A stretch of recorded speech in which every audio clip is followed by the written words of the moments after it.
aujourd'hui, on s'intéresse à l'économie du sport en Afrique. Ce secteur d'activité ne représente que 0,5% du PIB, le produit intérieur brut du continent, malgré le nombre de champions et malgré le nombre de compétitions sportives.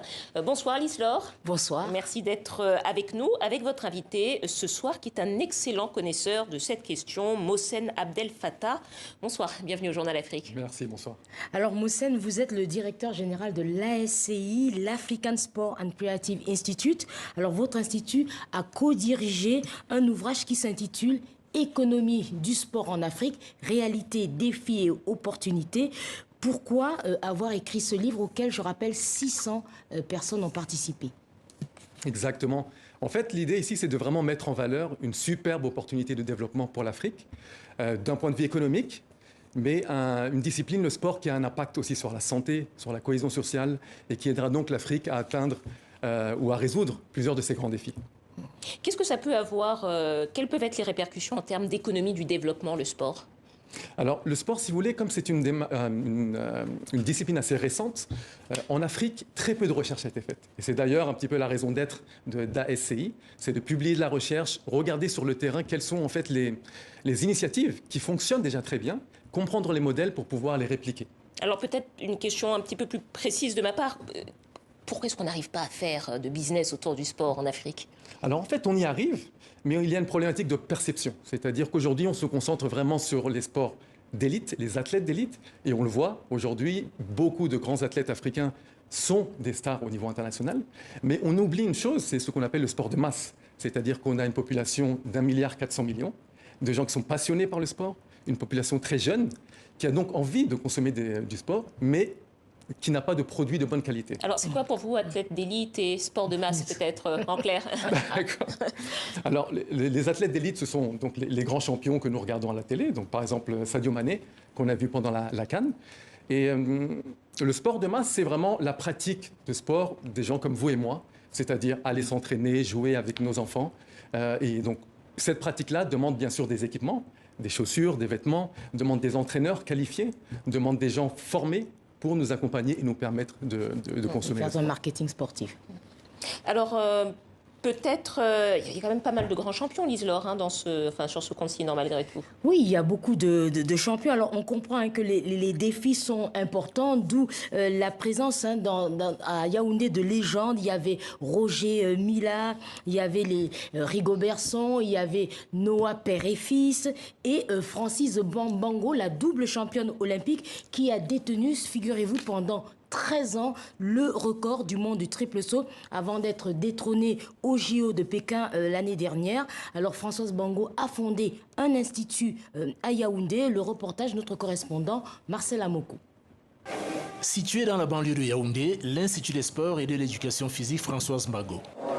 Bonjour.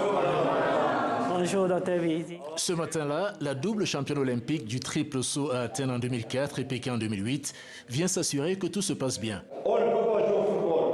Dans cette salle de classe, une quinzaine d'étudiants parmi la cinquantaine que compte l'établissement suivent un cours de psychologie.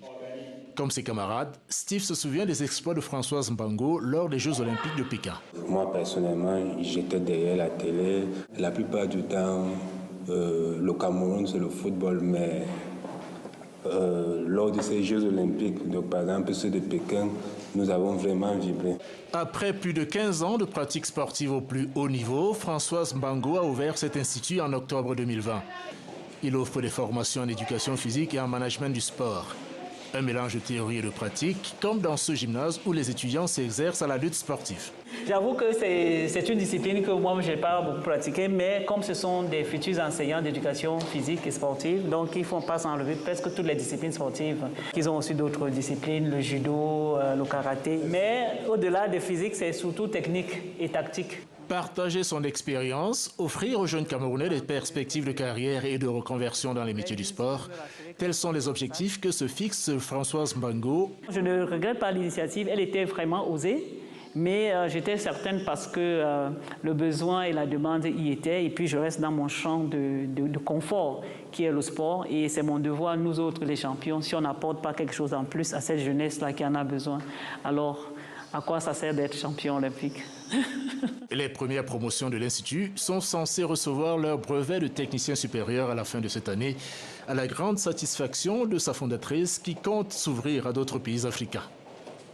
Alors, on sait que ça n'a pas été facile pour Françoise Mbango. Alors, le nerf de la guerre, c'est l'argent. Pourquoi les sponsors ne répondent pas toujours présents? Alors ici, il y a deux problématiques, à mon avis. Pardon. La première, c'est que les grands athlètes en Afrique ne sont plus valorisés après leur retraite. Donc le capital d'image, le capital de connaissances qu'ils ont est malheureusement mis de côté pour se concentrer sur les plus jeunes. Et la deuxième chose, c'est qu'ils manquent eux-mêmes de formation sur les enjeux de l'économie du sport. Être athlète est une chose, mais gérer le sport est un autre métier. Et c'est la raison pour laquelle elle a lancé elle-même cette école après s'être formée. Alors, il y a des exemples quand même où alors, on sait qu'il y a un problème de sponsoring, mais il y a quand même des exemples où ça marche, comme la lutte et, par exemple, cette histoire du maillot Nigeria. Racontez-nous. Exactement. Et le livre, justement, met en valeur plusieurs success stories, on va dire, africaines.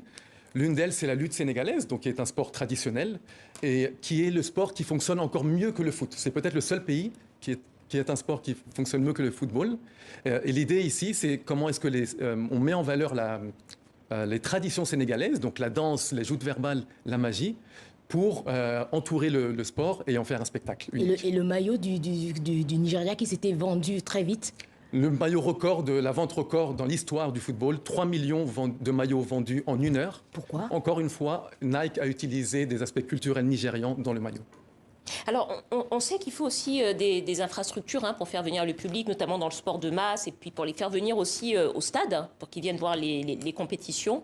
À votre avis, quel rôle peuvent jouer les médias et peut-être plus largement le marketing pour ça? Excusez-moi. Les médias jouent un rôle énorme puisque finalement, ils éduquent les gens sur les enjeux du sport. Et deuxièmement, ils mettent en valeur des opportunités pour des investisseurs. Et aujourd'hui, le sport dépend beaucoup des investisseurs publics, donc l'État, beaucoup. Et aujourd'hui, le nerf de la guerre, c'est d'attirer les investisseurs privés, comme l'a fait la NBA lorsqu'elle est venue investir en Afrique depuis 20 ans dans la détection, la promotion du basketball, avant de lancer une ligue en collaboration avec des acteurs publics. Et est-ce que vous pensez aussi qu'il faut des visages, des figures, des modèles peut-être pour incarner le sport et le goût pour le sport sur le continent? Est-ce qu'on en manque, par exemple? Nous en avons énormément, mais nous ne les utilisons peut-être pas assez. Donc oui, nous avons des femmes comme Françoise Mbango Etoné, nous avons des gens comme Francis Ngannou, le champion du monde de UFC, donc ce n'est pas du tout le problème.